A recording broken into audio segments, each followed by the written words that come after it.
నేను మొన్న కొండగట్టు ఆంజనేయ స్వామి నాకు అపారమైన నమ్మకం. తెలంగాణలో ఉన్న కరీంనగర్ కొండగట్టు ఆంజనేయ స్వామి మీద ఆయన పునర్జన్మనిచ్చిన వ్యక్తి. ఆయనకి అక్కడ దర్శనానికి వెళ్తే వారు అడిగింది, నాకు అక్కడ ఉన్న భక్తులు కానీ ఆలయ నిర్వాహకులు అందరూ అడిగింది, ఆంజనేయ స్వామి ఆలయంలో భక్తుల సౌకర్యార్థం 2000 మందికి సరిపడా దీక్ష విరమణ మండపం కావాలి.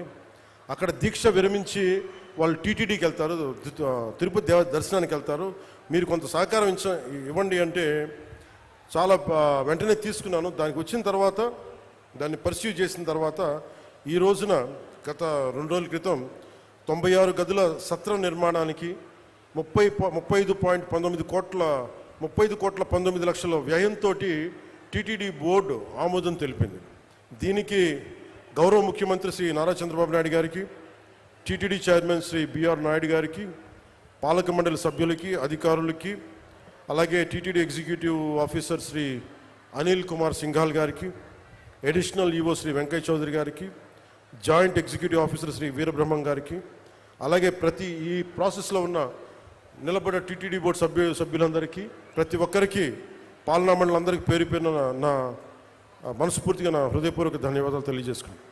అలాగే తెలంగాణలో ఉన్న భక్తులందరికీ కూడా మీరు దీక్ష విరమణ చేసిన తర్వాత తిరుమలకు వెళ్ళి వెంకటేశ్వర ఆలయం మీ దర్శనం మరింత సౌకర్యార్థంగా ఉండాలి మనస్ఫూర్తిగా కోరుకుంటూ, ఎందుకు అంటే ఇంకొకటి, కొంతమంది సామాజిక మాధ్యమాల్లో ఆంధ్ర డబ్బు మీకెందుకురా అని చెప్పి మాట్లాడుతూ ఉన్నారు. అది చాలా తప్పది. హైందవ ధర్మం ఎక్కడున్నా, భారతదేశం ఎక్కడున్నా, అది ఆంధ్ర ఇలా ప్రాంతీయతలు పట్టుకురాకండి. హైందవ ధర్మం ఎక్కడున్నా హైందవ ధర్మాన్ని కాపాడుకుంటుంది. అందుకని దయచేసి ఈ సూడో సెక్యులరిస్ట్ యాటిట్యూడ్ తోటో ఇలాంటి వితండవాదాలతోటి మీరు ఇంకా చెడగొట్టకండి.